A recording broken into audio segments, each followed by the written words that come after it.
नमस्कार, मानस मिश्रा और news India में आप सभी का बहुत बहुत स्वागत करता हूं। अनुच्छेद 142 फिर से सुर्खियों में है, क्योंकि यही अनुच्छेद 142 है जिसके तहत सुप्रीम कोर्ट के दो जजों की खंडपीठ ने राष्ट्रपति और राज्यपाल की शक्तियों को सीमित करने का आदेश दिया था।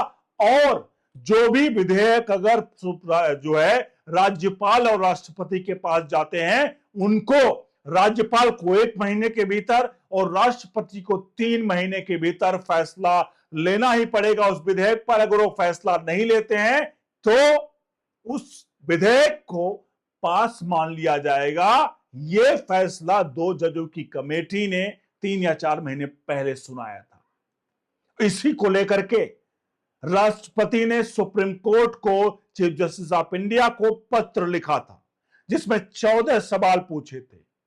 उन 14 सवालों का जवाब chief justice of India BRI Gavai ढूंढने के लिए 5 जजों की कमेटी का गठन करते हैं, जिसमें वो खुद उसमें एक कमेटी मेंबर होते हैं गठन उसमें। उसके बाद केंद्र सरकार से इस पर सुनवाई हुई। फिर केंद्र सरकार और राज्य सरकारों से जवाब मांगा गया था कि इस पूरे मसले पर अपना जवाब दीजिए। इस पर जवाब आया है केंद्र सरकार का। पत्र आपको बताएंगे आखिरकार क्या है। और तुषार मेहता जब कोर्ट में पेश हुए और उन्होंने का जवाब जो आया है वो आपको दिखाएंगे। तो अनुच्छेद 142 को आखिरकार जो है वो जो कहा गया वो शब्द है संवैधानिक अराजकता। आखिरकार क्या है ये पूरे का पूरा संवैधानिक अराजकता और क्या है अनुच्छेद 142, आर्टिकल 142 किसके तहत राष्ट्रपति की शक्तियों को सीमित किया गया। और अब 5 जजों की कमेटी इस पर सुनवाई कर रही है राष्ट्रपति के 14 सवालों की। आपको दिखाएंगे और आखिरकार क्या है जवाब प्रधानमंत्री का, PM मोदी का, मोदी सरकार का, वो आपके सामने यहां मेन आएगा। अनुरोध करेंगे वीडियो के कमेंट बॉक्स में अपनी राय प्रतिक्रिया जरूर दीजिएगा। वीडियो को लाइक शेयर जरूर करेगा। हम देश हित में काम करें, इसलिए नीचे दिए नंबर्स पर सहायता राशि गूगल पे, फोन पे, पेटीएम के माध्यम से जरूर भेजिए। बढ़ते हैं खबर की तरफ। क्या है पूरा का पूरा खबर। जैसा कि मैंने बताया, मामला था अनुच्छेद 142 का। आपको ज्ञात होगा अनुच्छेद 142, अगर आपको नहीं पता तो उसके बारे में थोड़ा सा जिक्र कर देते हैं। अनुच्छेद 142 एक ऐसी शक्ति है जजों के लिए जो जजों को बहुत पावरफुल बनाती है। मतलब कि जजों को यह शक्ति इसलिए दी गई कि वो कोई भी सामने सबूत हो, किसी प्रकार का कुछ भी हो, वो सबको दरकिनार करके जज साहब को जो लगता है वो फैसला वो अनुच्छेद 142 के तहत इस्तेमाल करके ले सकते हैं।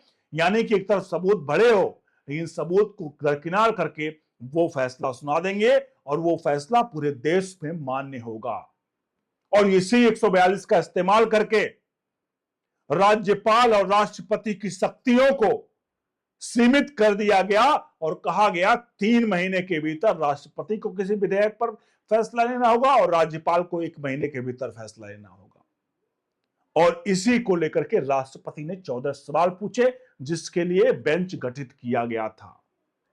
और बेंच ने यहां पर सवाल पूछा था केंद्र सरकार से। इस केंद्र सरकार ने इस पर लिखित जवाब शीर्ष अदालत को भेजा है। और इस जवाब जो है वो जस्टिस JB पादरीवाला और माधवन की बेंच के ओर से, जो विधायिका मैंने बताया 2 जजों की कमेटी थी जो बिल की मंजूरी को लेकर के राष्ट्रपति और राज्यपाल के लिए जो किया था उसके निर्धारित डेडलाइन के खिलाफ एक याचिका दायर हुई थी, जिसको लेकर के सॉलिसिटर जनरल तुषार मेहता के जवाब केंद्र सरकार का जवाब दिया है। उन्होंने कहा कि आर्टिकल 142 के तहत निहित अपनी असाधारण शक्तियों के तहत भी सुप्रीम कोर्ट संवैधानिक जो संविधान उसको संशोधित या संविधान निर्माताओं की मंशा को नाकाम नहीं कर सकता है।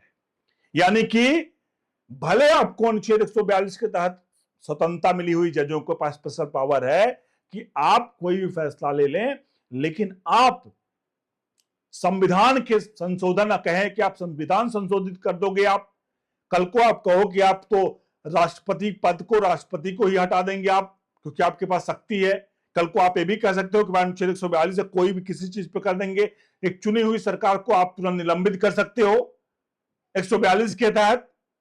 तो ये कतई भी, ये मंशा आपका कतई भी वो नहीं हो सकता। संविधान निर्माताओं का मंशा को आप पानी नहीं फेर सकते हैं। मेहता की ओर से कहा गया कि हो सकता है कि कोई भी, अगर मान लीजिए याचिका पहुंचती है, वो कोई भी विधेयक पहुंचता है राष्ट्रपति या राज्यपाल के पास, उसकी तामील करने में कुछ समस्याएं हो सकती हैं, सीमित समस्याएं हो सकती हैं, लेकिन गवर्नर और उच्च पद को कमतर करने या न्यायोचित नहीं ठहराया जा सकता कि उसके पद को कमतर कर दिया जाए, या उसका तर्क कि गवर्नर या राज्यपाल को, राष्ट्रपति जो है उनके राजनीतिक रूप से पूर्ण हैं और लोकतांत्रिक शासन के उच्च आदर्शों की नुमाइंदगी करते हैं। उन्होंने साफ तौर पर कहा कि जो भी खामियां अगर हैं तो उन्हें राजनीतिक और संवैधानिक व्यवस्थाओं तक ही ठीक किया जाना चाहिए, ना कि अनुचित न्यायिक दखल के माध्यम से, यानी सेक्शन 142 के माध्यम से। इसीलिए असंवैधानिक अराजकता का प्रयोग किया गया, ये 142 का इस्तेमाल करके, अनुच्छेद 142 का। अब आप में से बहुत सारे लोग, आगे बढ़ेंगे, कुछ पॉइंट्स ऑन है, आप लोगों में से बहुत सारे लोग दिमाग लगा रहे होंगे, कह रहे होंगे कि यार एक चीज बताइए कि आखिरकार जब संविधान निर्माता थे अम्बेडकर साहब थे, उस वक्त 1947 था, तो आखिरकार ये जो 142 अनुच्छेद था वो संविधान में डाला ही क्यों गया? और ये सवाल वाकई में बड़ा जायज है कि भाई अगर ऐसा था कि क्यों इतनी पावर दे दी गई, कि इतनी पावर राष्ट्रपति या सुप्रीम कोर्ट को, या माफ कीजिएगा, राष्ट्रपति या प्रधानमंत्री को नहीं है, किसी को भी नहीं है, तो इतनी पावर आखिरकार क्यों दे दी गई सुप्रीम कोर्ट के जजों को कि वो अनुच्छेद 142 का इस्तेमाल करके कोई भी फैसला ले सकते हैं, चाहे भले सबूत हो? तो उसका जवाब सुनिए। उसका जवाब यह है, इसलिए लिया गया, कभी ऐसा होता है कि एक व्यक्ति होता है जो गरीब होता, बेहद गरीब, उसके पास लड़ने के लिए, कोई अदालत में लड़ने के लिए पैसा भी नहीं होता, और बाहर कोई मोटी पार्टी खड़ी हो दूसरी तरफ, ऐसे में वो गरीब व्यक्ति कैसे लड़ेगा उससे? अब आपके मन में आएगा कि गरीब और अमीर तो कभी बहुत कम ही मतलब आते ही नहीं, कैसे आएंगे? गरीब और अमीर की लड़ाई कहां से होगी? अगर होगी तो उसमें कोई ना कोई संगठन होगा, वो लड़ना होगा गरीबों के लिए। लेकिन आपको बता दें, इस तरह के केसेस, जैसे सलमान खान का केस आया था, सलमान खान गाड़ी चला रहे थे, रोड पर फुटपाथ पर गरीब सोए हुए थे। उदाहरण के तौर पर, ये किसी को एक परफेक्ट एग्जाम्पल नहीं है, मैं उदाहरण दे रहा हूं सिर्फ, मतलब एक एग्जाम्पल है किसी के लिए, कोई इसमें अपने आप को पर्सनली ना ले, सलमान खान के लिए हम नहीं ले रहे हैं, एग्जाम्पल दे रहे हैं कि अगर सलमान खान गाड़ी चला रहे हैं और गरीब सोया हुआ सड़क पर, तो गरीब के पैरों को कुचलते हुए चले जा रहे हैं। गरीब आता है, होता है कोर्ट, क्योंकि उनके पास सलमान खान है, उनके पास पावर है, शक्ति है, पैसा है, सब कुछ है। उस गरीब को न्याय नहीं मिल सकता कभी, क्योंकि सलमान खान पैसे, सोर्स, पावर के बल पर उसको खरीद सकते हैं, या उसके किसी जज को भी, किसी को भी खरीद सकते हैं। ऐसे में जज साहब को लगता है कि उस गरीब को न्याय मिलना चाहिए, इसलिए अनुच्छेद 142 का इस्तेमाल करने का कहा गया, कि अनुच्छेद 142 का रखा गया कि जज को लगता है कि कुछ गलत हो रहा है, भले सबूत हो, वो फैसला सुना दिया जाए। इसीलिए पूरा अनुच्छेद 142 का इंट्रोड्यूस किया गया था, यही कारण था।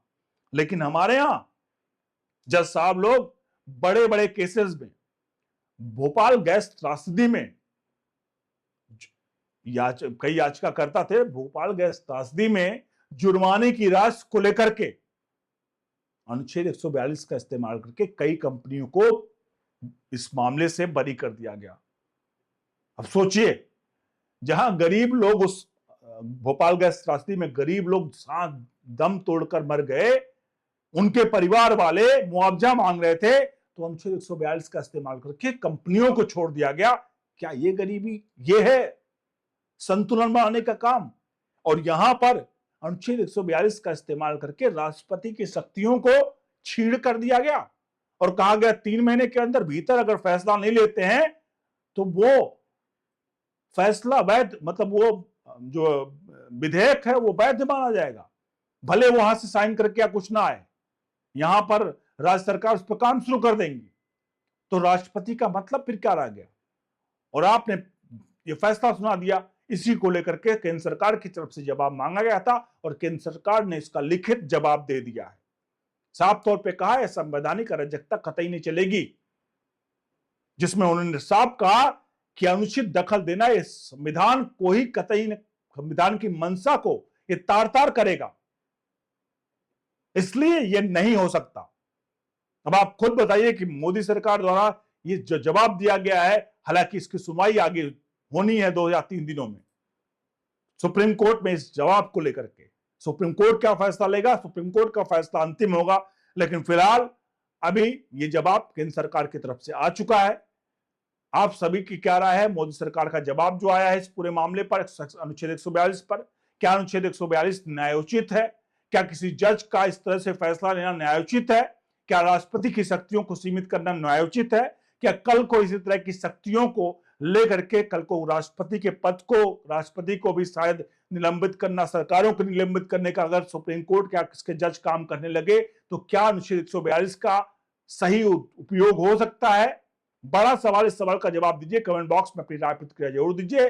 हम देश हित में काम करें, नीचे दिए नंबर पर सहायता राशि गूगल पे, फोन पे, पेटीएम का माध्यम जरूर भेजिए। आगे कुछ प्रोडक्ट्स के प्रमोशन है जिसके डिस्क्रिप्शन में लिंक दिए हुए हैं, आप सभी उस डिस्क्रिप्शन में जाकर के उस प्रोडक्ट को बाय करें। कम से कम एक बार प्रोडक्ट को आप देखें, अगर प्रोडक्ट पसंद आए तो जरूर बाय करें और एक बार जरूर जाकर के आप प्रोडक्ट को देखें।